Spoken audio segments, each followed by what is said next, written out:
They say money doesn't have a memory. They say once a dollar enters a laundry cycle, it loses its history. But they're wrong. Ledgers never forget. They just wait for someone who knows how to read between the lines. My name is Maya Vance.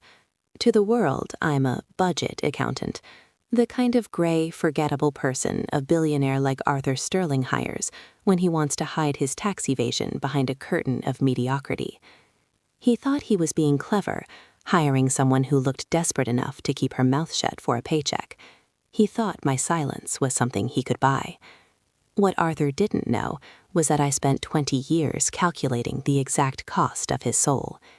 20 years ago, Arthur Sterling didn't have a skyscraper. He had a partner, my father. They were building something revolutionary together.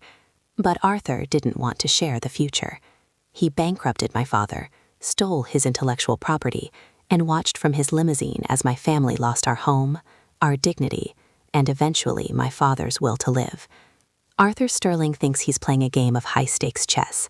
He doesn't realize I'm the one who designed the board. And today, I'm initiating the final audit. Arthur is what we call a ghost billionaire. On paper, he owns nothing.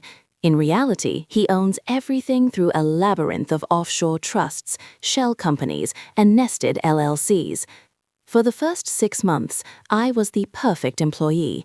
I organized his untraceable millions with a precision that made him feel like a god. I earned his total, arrogant trust. He started leaving his private encryption keys on his desk. He started talking about his dark pools of capital while I sat 3 feet away, quietly sipping tea. I didn't report him to the authorities. That would be too quick. I began a process I call the Mirror Audit. For every dollar Arthur tried to hide in the Caymans, I created a digital tether back to a dormant entity called Vance Holdings. The first phase was subtle. Arthur wanted to move $80 million into a Swiss account. I simply rerouted the administrative fees, a mere 0.5%, into a holding company that Arthur had forgotten he even owned. He was so blinded by the sight of the $80 million landing safely that he never noticed the $400,000 that vanished in transit. To a man like Arthur, $400,000 is a rounding error. To me, it was the first brick in his tomb. Suspense is a funny thing. It thrives in the gaps between what you know and what you suspect. In my 8th month, the atmosphere changed. Arthur noticed a slight lag in his liquidity. He hired a private investigator, a bulldog named Miller, to find the leak. Suddenly, my office wasn't a sanctuary. It was a cage. Miller would stand in the doorway, watching me type. One night, Miller stayed late. "You're very good at your job, Maya," he said. "Almost too good. A girl with your credentials usually works for the Big Four, not a private family office." I didn't look up from my screen. "The Big Four don't pay for my mother's medical bills, Mr. Miller. Arthur does."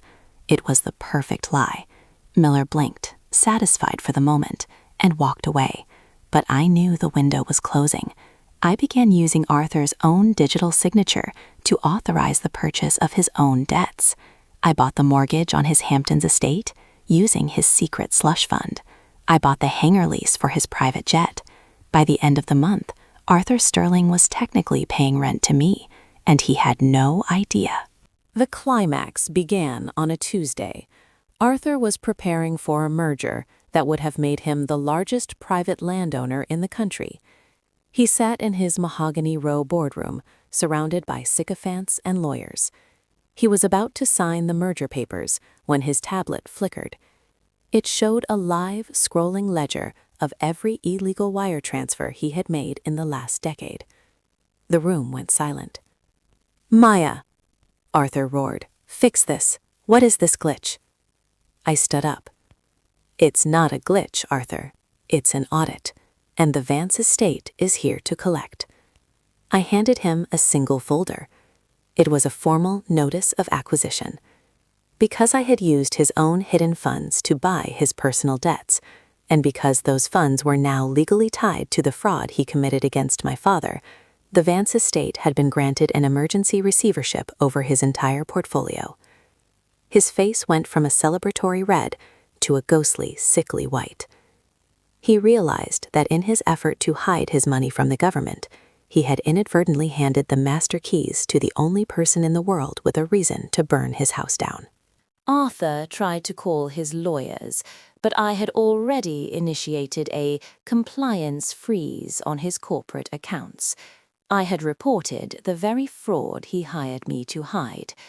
By the time the SEC reached the lobby, the liquidation was already in motion. I had spent the last 48 hours setting up automated distributions. The pensions he had gutted, restored. The small businesses he had crushed, reimbursed with interest. The employees he had fired to optimize his margins, they all received a 2-year severance package. Arthur watched his net worth drop on the wall-sized monitor. $1 billion, $500 million, $200 million. It was a countdown to zero. When the FBI agents entered the room, Arthur didn't even fight.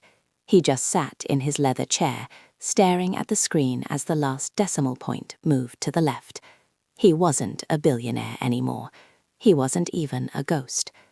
Arthur Sterling is currently awaiting trial in a facility that doesn't have silk sheets. The Sterling name has been erased. This is Karma Speaks. If you want to see the next empire fall, hit subscribe. Remember, keep your receipts, because one day someone might actually check the math. I'll see you in the next one.